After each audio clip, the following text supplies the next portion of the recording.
today's second speaker is going to be Runshi Xie11, who came to us in January of last year, bachelor's degree from China. During that time, he also came to A&M in the first social party for a student exchange for a year. And this year's bachelor's, he finished 19 hours there, got almost a 4.0. Came back and applied to us for graduate school. And during that entire time, eventually he's also a student technician, so he had the same pleasure of doing both at the same time. He's been a very busy student, a very good employee who worked for our project on multiple areas. And today he's going to present part of his work related to meat protein concentrate. Okay, good afternoon, everyone. So today my topic will be evaluation of meat protein content, extraction, and purification in napiergrass.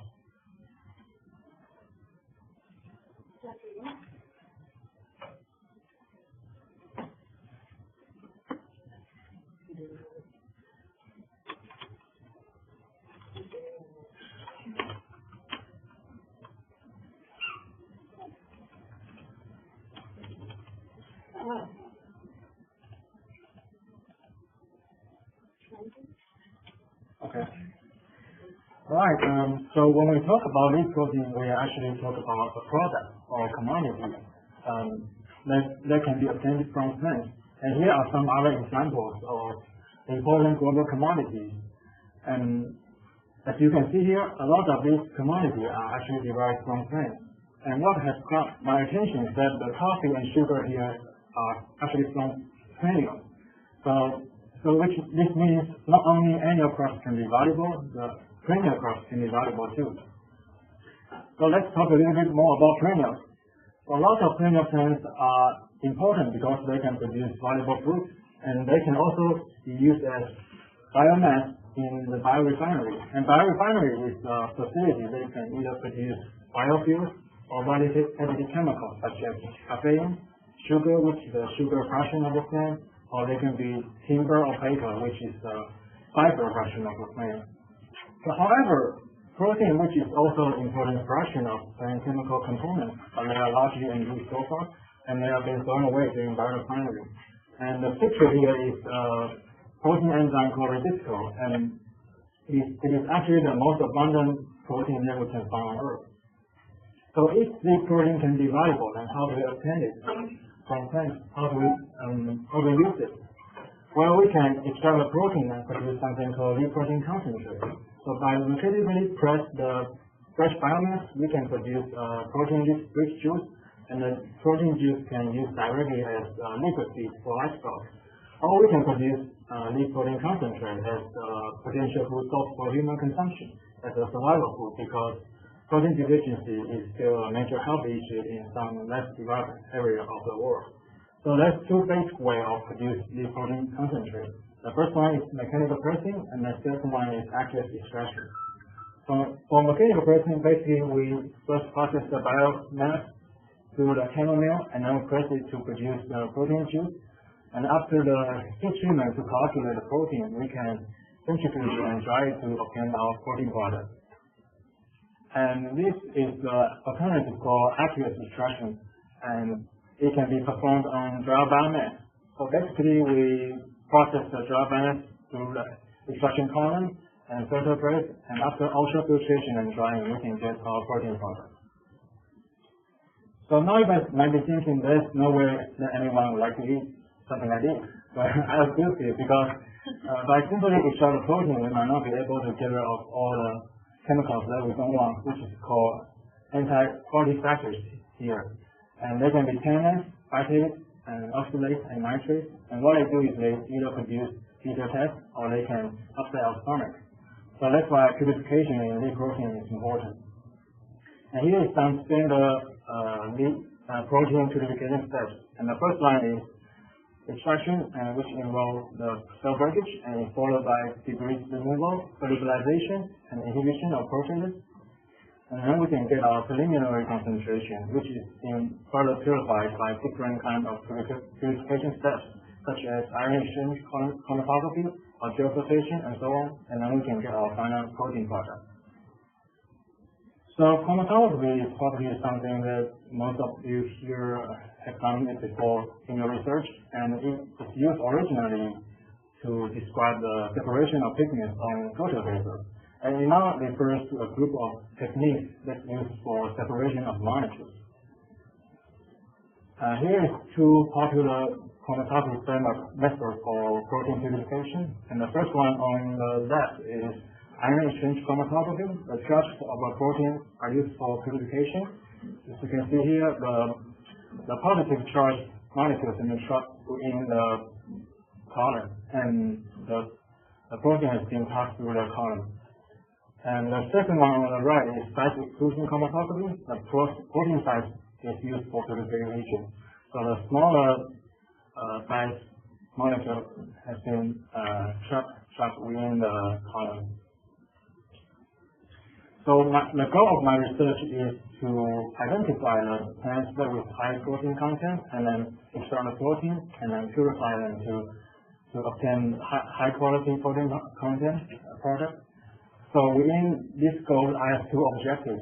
And the first one is compare indirect correction tool for quantification of lead protein. And my second objective is compare methods of lead protein purification methods. And for each of my objectives, I've done one corresponding experiment. And here is the materials and methods for my first objective or my first experiment. I have three methods, and the first two methods are standard Lee-Press method and lead homogeneous method. And both of these two methods involve the using of other G chlorophyll content meters. And for control, the total group protein content of all my samples are determined by the soil testing lab. And here is the standard Lee-Press method, and it's basically how we normally use the chlorophyll content meter. And what the meter does is it measures the transmission at two wavelengths, and then it calculates a CCI value, which stands for chlorophyll content index.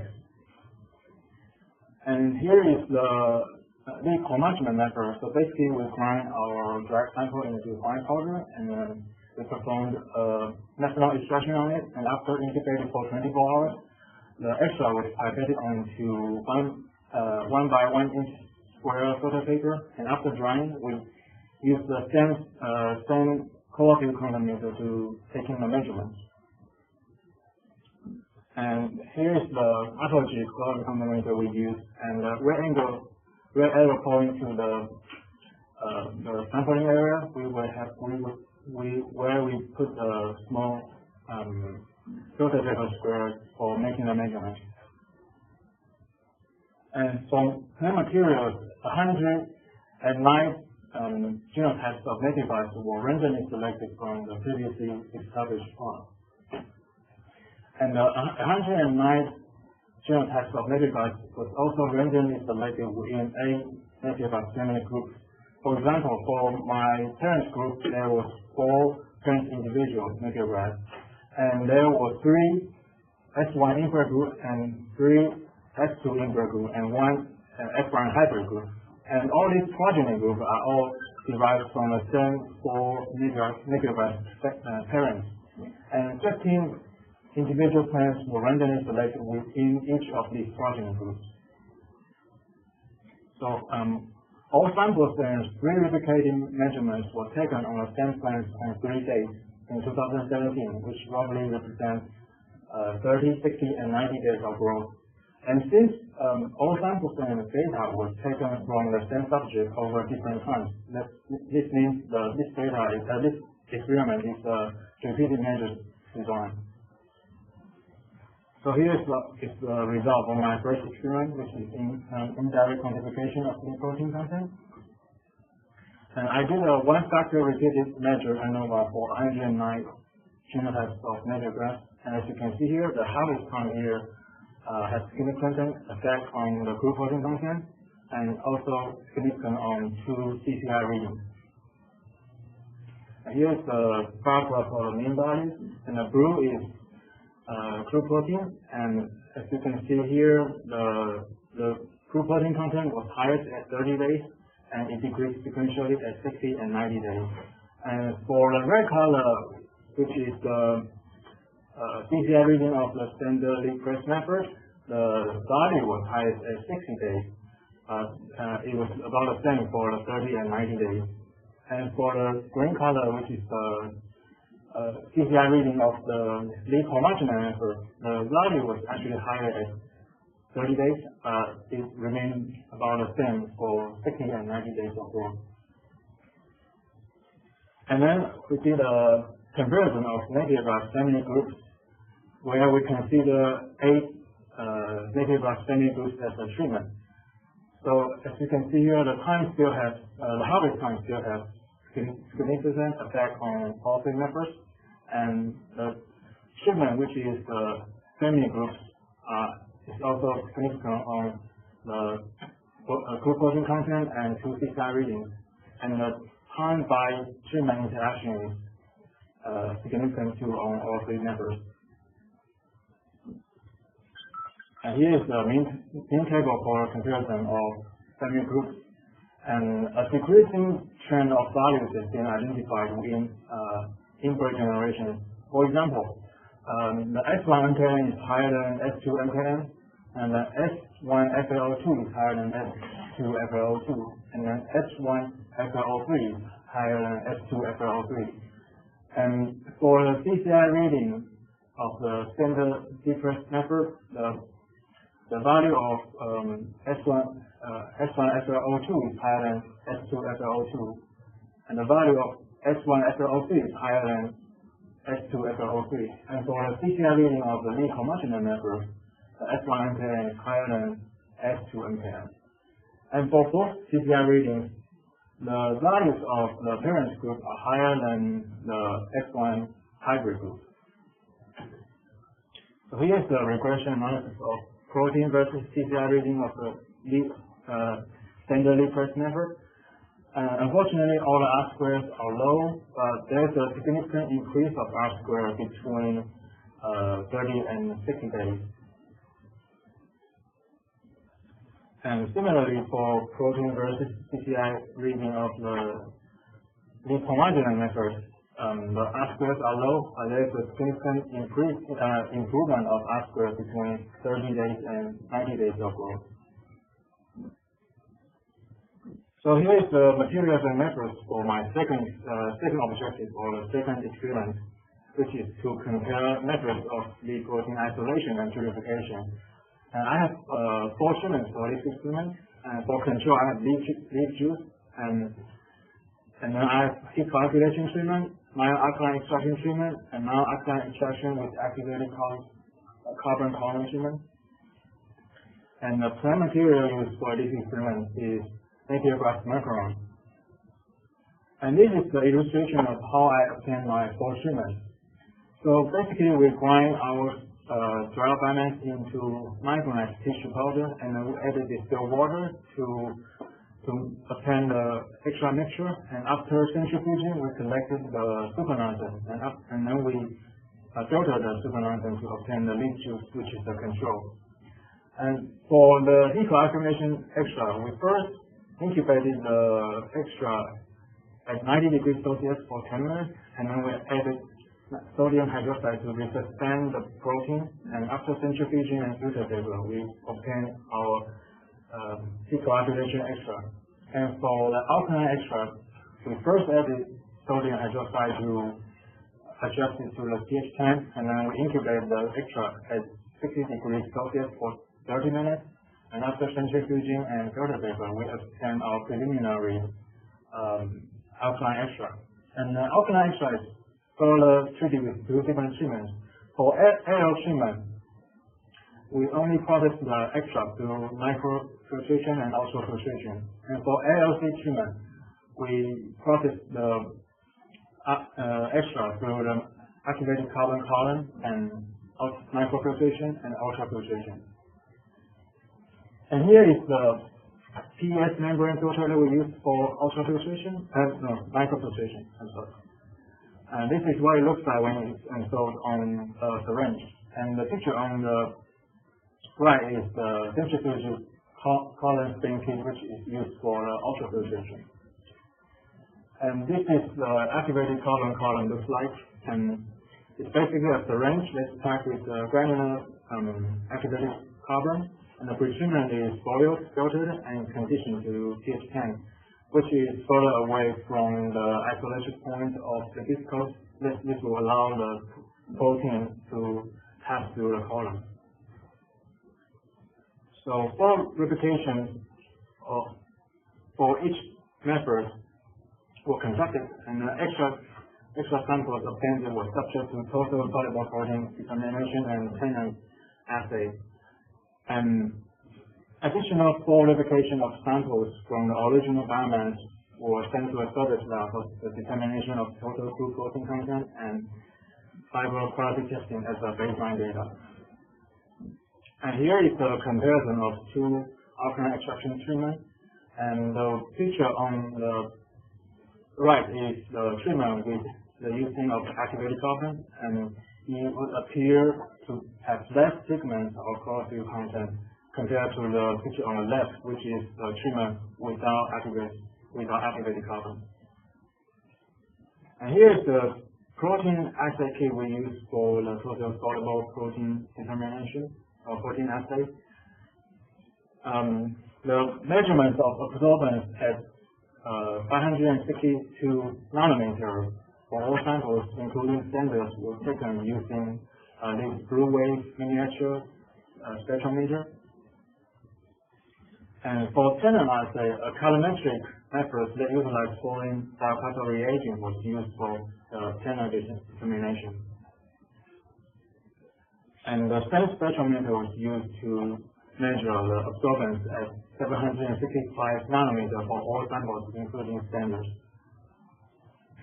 And this is the result for my second experiment, which is to compare these protein purification methods. And here is the standard curve I have for my protein assay. As you can see, I was able to get a very good standard curve with the R-square of 0.986. And based on the standard curve, I calculated the soluble protein content in my samples. And here is the bar graph for the mean value of the protein yield for my 4 treatments. As you can see here, the leaf juice calculation and alkaline extraction treatment has the same level of protein yield, and the activated carbon treatment was able to has significantly lower the amount of protein yield. And the reason for that is due to insufficient volume of in our sample, which couldn't pass through the activated carbon column, and also it can be due to the insufficient conditioning of our activated carbon. And the table on the right is the percent recovery of our 4 treatments, which is calculated based on the protein yield here. And here is the standard curve for the tenant assay. And again, I was able to get a good standard curve with the R-square of 0.99. And based on the standard curve, I calculated the tenant content in my samples. And here is the bar graph for the mean of the tenant content for my 4 treatments. And leaf juice and heat coagulation and alkaline extraction treatment has the same level of tenant content. And activated carbon treatment was able to significantly lower the amount of tenant content, but again, that could be due to the insufficient volume of the sample. So for conclusion, the standard leafless and leaf homogeneity did not provide a good prediction of the protein content, and the trends of decreasing protein content were identified among the inbred generations. And activated carbon greatly remove the tenant content. However, it also significantly lowers the amount of protein yield. And for acknowledgement, I would like to thank my committee members for helping me throughout this research project, and I would also like to thank all the student workers and my co-workers for providing me help in my studies. Thank you.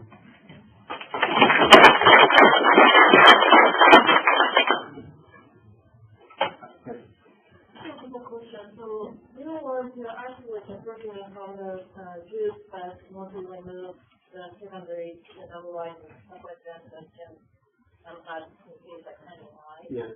And you choose the column method. Now, have you considered the template precipitating working with salt? So, Yeah. If you throw a lot of aluminum sulfate or something on it, it's working with precipitate, maybe you have lower molecule compounds. right. That's how you make sulfur. Okay. I'm serious. So, have you considered that kind of method? It's very simple. I haven't done that before. I think that's possible, but I'm because the experiment we've done is all on a small amount of sample, so I'm not sure if we will be able to see the precipitation with that kind of measurement. Because we have We looked at just the heat coagulation, and we looked at considering that, but you also precipitate other secondary metabolites as well. Subfluid is usually from the grain. You don't have a lot of chlorophyll or secondary pigments or issues per leaf. Most of the products that are based on chlorophyll-based biomass now use the column, but they're very expensive. There's an issue with cost. So is protein content a parameter of the selection of the gene type in your graph? Or are you trying to in a cost-effective way to include that into your breeding pipeline? So, well, I think yes, we're trying to look at to identify the high protein content plants that the napiergrass genotypes with high protein content. Is that what you asked? And yes, and that's my two objectives. The first one is to identify the plants with high protein content, and then we further try to purify the protein of it. See if we will be able to produce high quality protein products. So you mentioned technology, how many leaves did you take from each plant? And is it one leaf or all the leaves? For the measurement of the CPR reading, I just use one leaf, and with the culture contaminator, just measure around the same area of the stem leaf.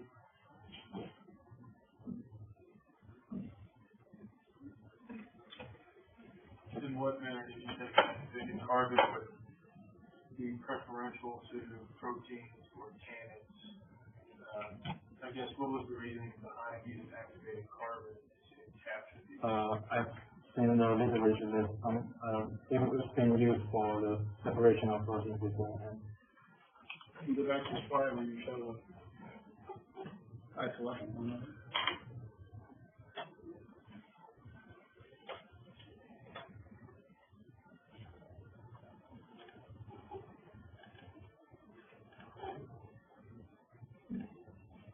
So yes, and so what I do is they try to move away from the protein isolation point when they try to separate the protein. And so why do you think the activated carbon based in this case did not selectively bind? maybe that, as I said, maybe that could be due to the insufficient volume of our sample. So if the sample, the picture will not be able to all pass through the column, or it could be due to the insufficient conditioning of the activated carbon itself.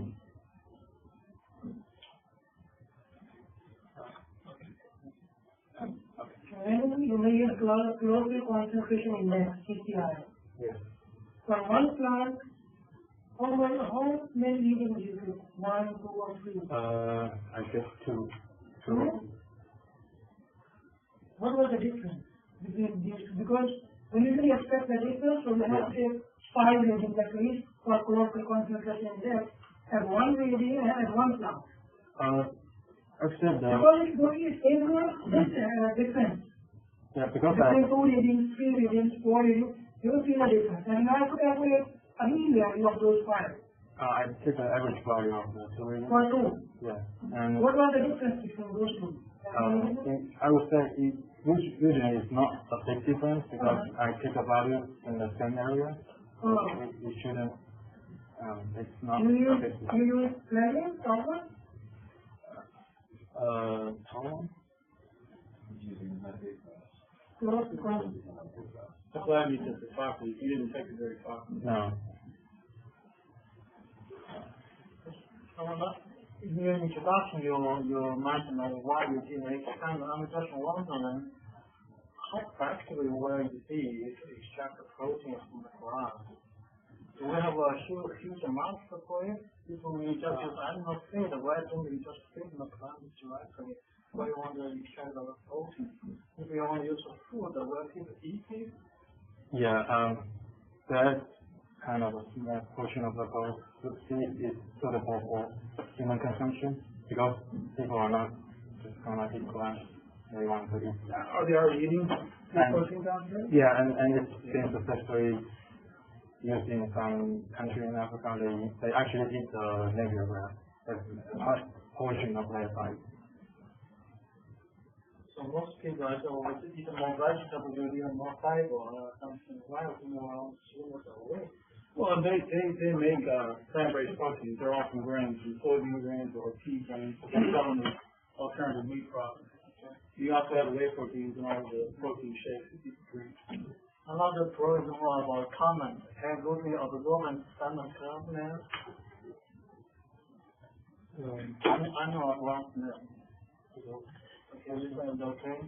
You have absorbance of 2. What do you think about this curve?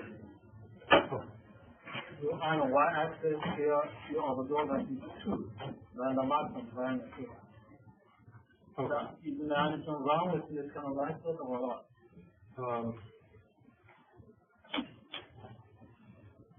You can take the previous one. Well, this one is okay. Doesn't matter which curve you use here. So you're saying the data point?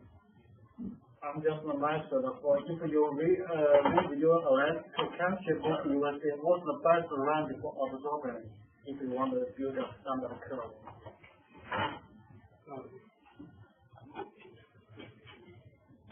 Sorry, can you repeat that question? So just if you read your electrical chemistry book, find out what's the best absorbance range for standard curve. If your absorbance is greater than 1, what does it mean? There were a lot of errors here. Also, if your absorbance is 1 transmitter. I'm not sure how to answer that question. The water reason, if your absorbance runs down 10% of the light passes through your leaf.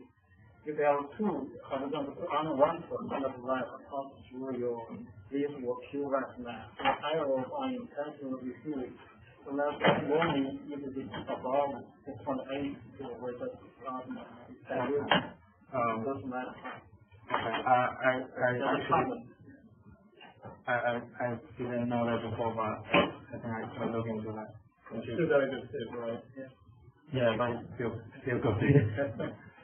But number of people took the loading of them that were almost living. Okay. Well, the recommendations of kids, those ones they sit with it, they're in the same range. No, the absorbance is too high for the maximum. Absorbance normally, the best range should be around 4. If you go beyond 10, beyond 1, that's more accurate and more. Okay. Thank you. Okay.